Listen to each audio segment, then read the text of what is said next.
Well, hi and welcome back to my YouTube channel. Today's Friday here in Adelaide, so I thought I might do a little bit of a Friday flashback today.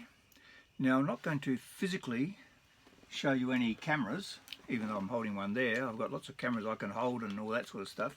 I've done a fair bit of that, but apart from the actual cameras I have here, I've actually got lots of brochures.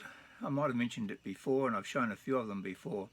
Huge collection of brochures on cameras, some that I own, camera manuals that I own, and cameras that were always on my wish list but I never got round to buying. And I'm talking about the film cameras, not the today's digital cameras, which I look up on the internet and read in some magazines occasionally and watch all the reviews on the latest digital ones. But I'm going to just share with you a few items I've got today, some of the sales brochures that I used to collect avidly when I used to go to camera shops, and I'd get prices and I'd think, well, I might get that and I might get that, and I'd read all the reviews and I think that's a fantastic camera, I should get one of those one day.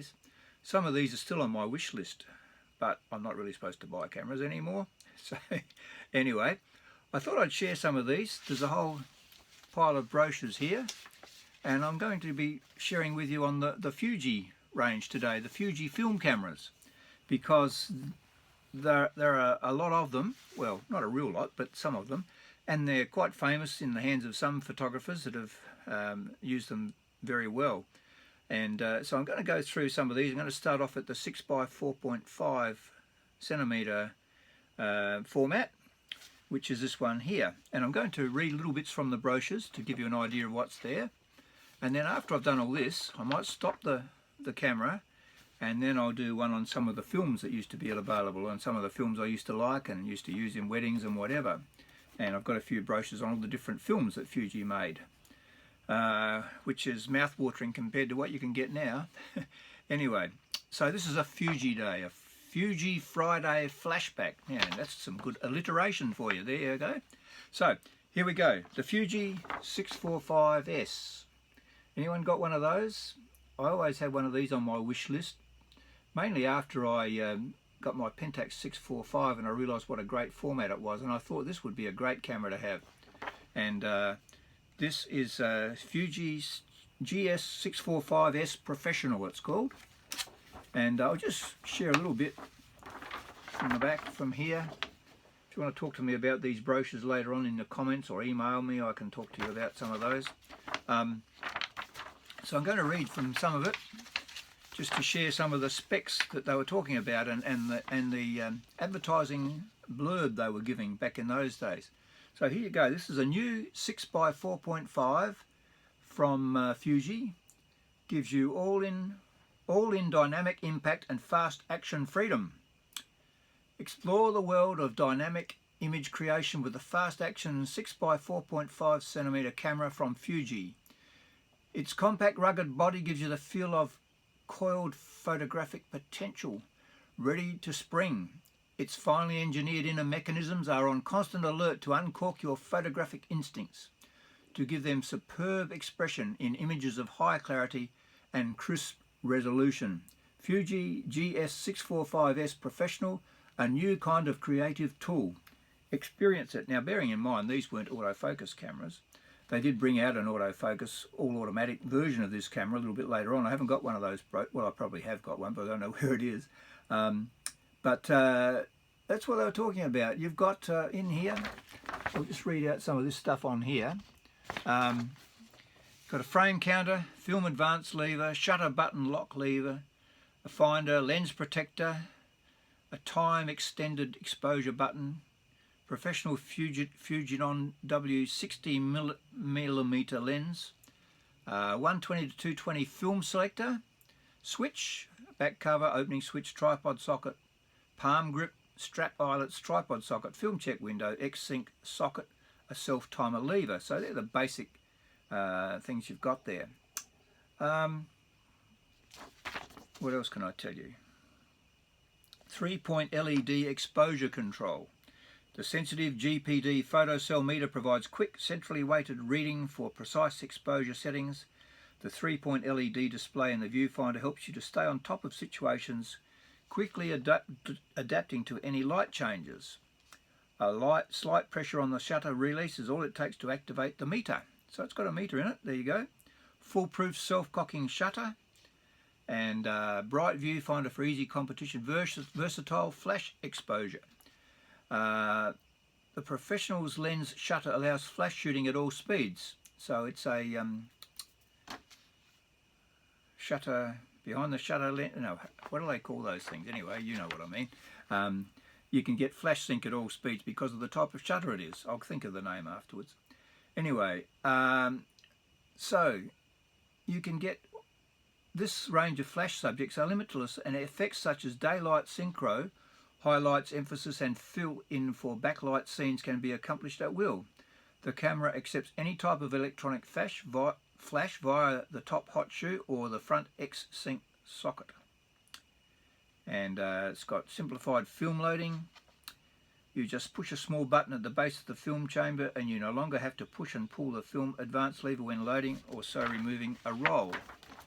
There's all the specifications on the back here, but basically one of the interesting things is with these cameras is that when you are using the camera like that, I think you are actually shooting in the portrait mode, and to shoot in the landscape mode you've actually got to turn it that way.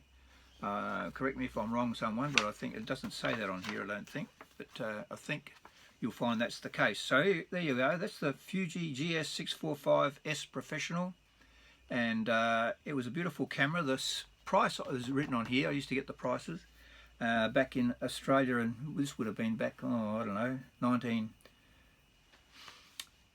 maybe early 90s or something like that, like late 1980s. The price in Australia at the time was $1,181 plus tax. We didn't have GST back then, so you had a sales tax thrown onto that. I can't remember exactly how much that was. Anyway, that's the 645. The next one I've got here was very popular with people. This is just one sheet, this one. There you go. That is the all-new Fuji GW6702 6x7 format camera. Another professional camera. A beautiful no-nonsense camera, quite a sizable camera. And all the interesting stuff on the back here. I'll just pick out some of these things on the back. And this is a 6x7 format in the ideal landscape type format that you get with your Pentax 6x7 and your Mamiyas and all those other cameras. Large, easy to ride viewfinder. The extra large 6x7cm easy to read viewfinder is ideal for the working professional whose business ranges from location photography to group photos to portraiture. Parallax is automatically compensated for depending on the distance from the subject being photographed, and focusing is carried out with an extremely high precision double image interlocking mechanism. There you go. Reliable 90mm f3.5 lens. Fujinon lenses have a well-deserved reputation for quality. This lens is no exception. It has a reputation among professional photographers for its sharpness and excellent colour balance. And outstanding features of the lens shutter. High-speed synchronization, once again, there you go. Allows a wide range of strobe effects to be performed, including synchronized lighting in backlit situations. It also provides excellent balance with natural light and outstanding tone in the final results.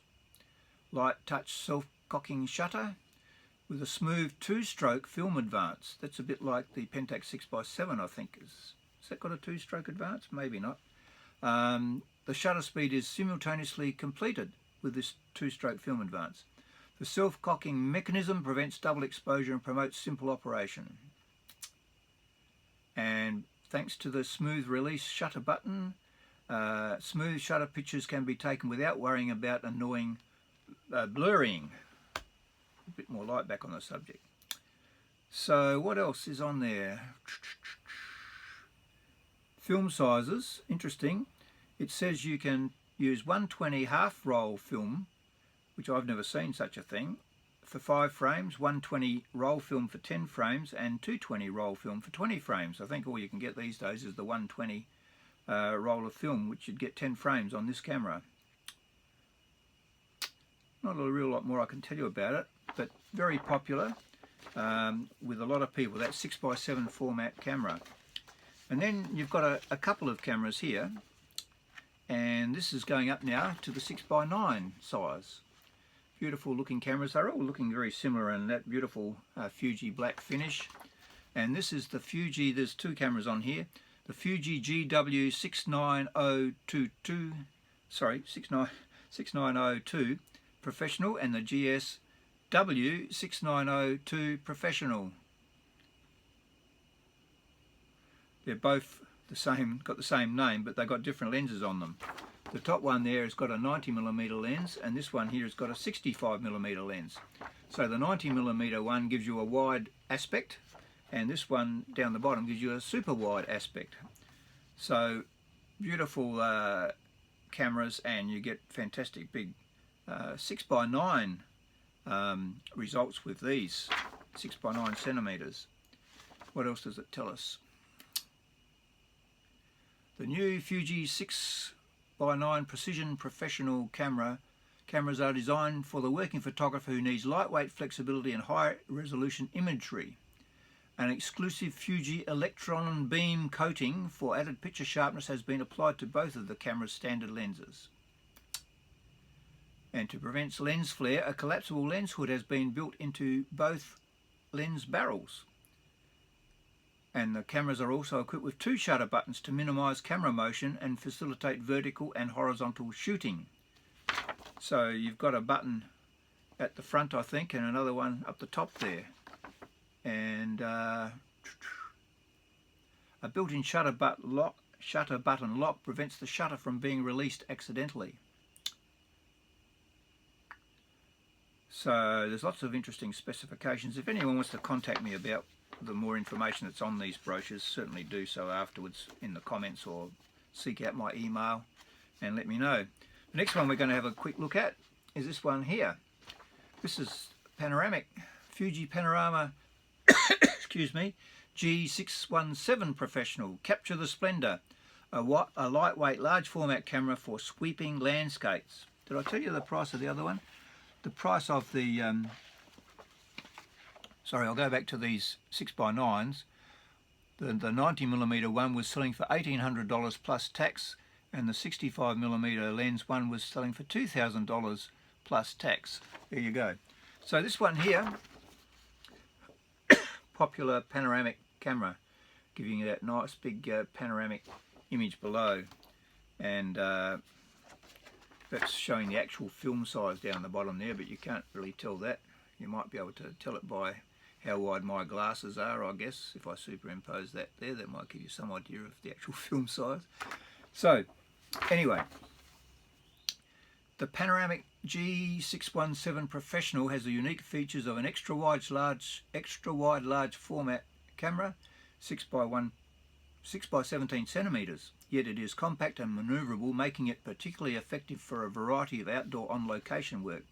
The person who comes to my mind when I look at this camera is Ken Duncan, the famous Australian panoramic landscape photographer. He used to use this camera, as far as I know, and he started off with one of those rotating Widelux cameras to start with, I think, and then he eventually started using these. If you're watching, Ken, you better correct me if I'm wrong. Don't know that you'd be watching this. The Fuji Panorama G617 Professional is fitted with a high efficiency EBC, electronic something or other coating, Fujinon SW 105mm f8 lens. The entire picture frame, so it's not actually a fast lens, the entire picture frame is uniquely bright, yielding photographs that are astonishingly sharp even at the outside edges. This is pretty much a landscape camera. Particularly well suited to landscape, architectural and aerial photography. Compact, lightweight body, easy to handle, produces photographs that are bright and sharp on the outside edges. Two shutter buttons for versatile use, built-in double exposure prevention, lever type film winder, lens shock protector. With 120 film, you got 4 exposures on this, so you had to be careful what you were doing. With 220 film, you got 8 exposures. The shutter speeds were from 1 to 1/500th of a second. There's a lens hood that comes with it, Fuji lens hood G617, and a Fuji center filter G617. The Fuji center filter G617 is made for use with this camera. That the neutral density filter center is especially treated to give a UV effect that provides extra efficient light screening, and the result is lighting that's exceptionally even and uniform right up to the edges. So the idea is, with a filter like that, you've got such a wide area that it's you're going to have some variations in your exposure in that wide view. The filter diameter is 77 millimeters. Exposure magnification is 2 times. I'm not quite sure what that means. Filter mount, 80 millimeter lens attached to the front of the lens, outer diameter of 80 millimeters, secured with a screw. There you go. And it's got a filter pocket. So the price this one was selling for back at the time, these were all the prices of these cameras that I collected these all into one day by the looks of things. The price for this camera back then was $6,000, this is all Australian dollars I'm quoting, $6,149 plus tax. There you go, the Panorama. You can still get these, and some people still love these as well. Of course, we can stitch photos together in Photoshop and whatever these days with our software. Now this one here, I used to look at this, but I don't think I ever would have got around to buying it. This is this beautiful big one here. This is quite an extensive brochure, got a lot of information on this. This is the Fuji GX680 Professional. What can I tell you about this?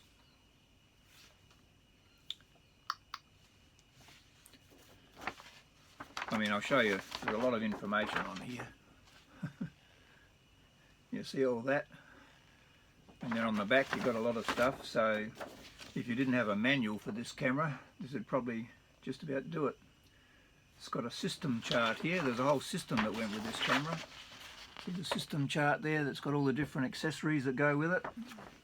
So what can I tell you? Goodness me, how do I sum this one up? With emphasis on rapid sequence shooting and ease of use, key operations include the shutter, diaphragm, mirror and film advance are motorized and centrally monitored. Plus 120 to 220 roll film is automatically advanced to the first frame. The interchangeable design allows professionals to build a system that suits their precise photographic needs. You've got a revolving horizontal and vertical format. Replacing a roll film holder is simple. Likewise, changing from horizontal to vertical format is equally easy. Both are rapid. Press the white revolving lock button and change or rotate the holder.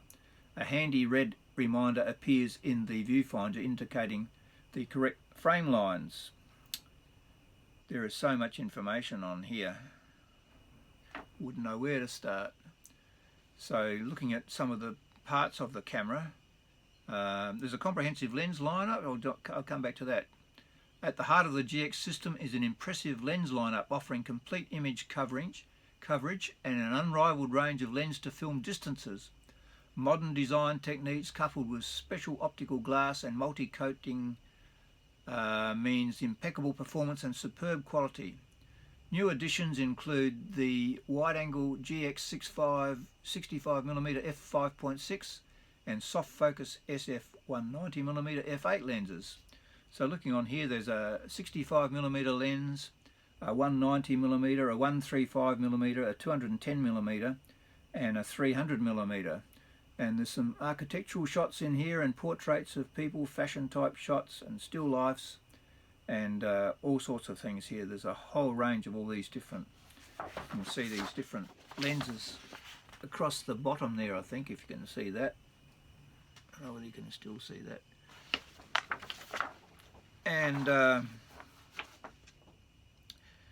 so you've got shutter speeds from 1/400th of a second to 1/8 of a second. It's in the AE mode, shutter speed selector dial, AE mode lock button, power off, film advanced mode selector, a dark slide slot, dark slide storage pocket, film wind button, remote control shutter release socket, mirror up or down switch, flash synchro test button, flash synchro PC socket, shutter release button, focusing knobs, front focus breaker. It's on a rail with bellows actually, this camera. I don't know whether that's quite clear, but if you have a look on here, you can see the that shot there, I think. I'll just stand up here. See the bellows there? That's a close-up of what the camera looks like, and then the other one on the left there, you're looking down from the top. So that's a pretty spectacular camera.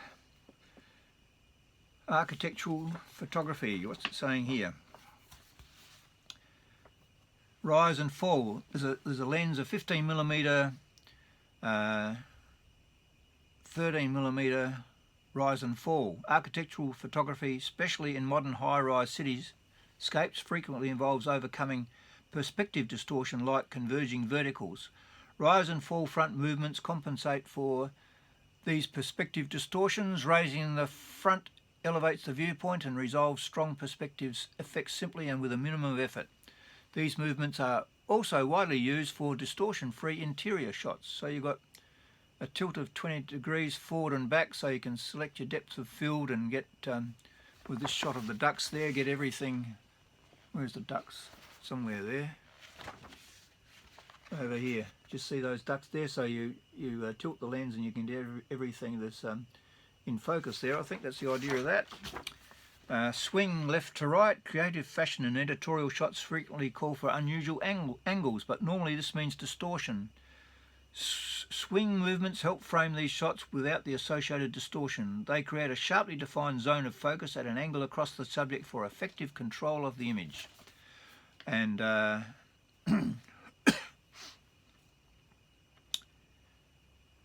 a whole lot of stuff on here. You can do multiple exposures, interchangeable film holder, audible warnings for the power source, LED visual displays, exposure control.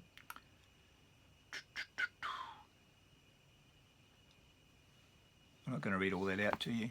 You could probably do some research, but I'm just pointing these into your these cameras in your direction, so you can have a look at them. Look up. I'm sure people have done lots of reviews on these. Did I say the price on that one? That was 2,300 plus tax, that camera, back then at the same time when I was looking at all of these. So that's just a little bit of a summary of some of the Fuji film cameras that I was always interested in and still am. I'd love for someone to give me one of each of those. That'd be great, wouldn't it? But I never have anywhere to put them. I haven't got enough room in here now anyway.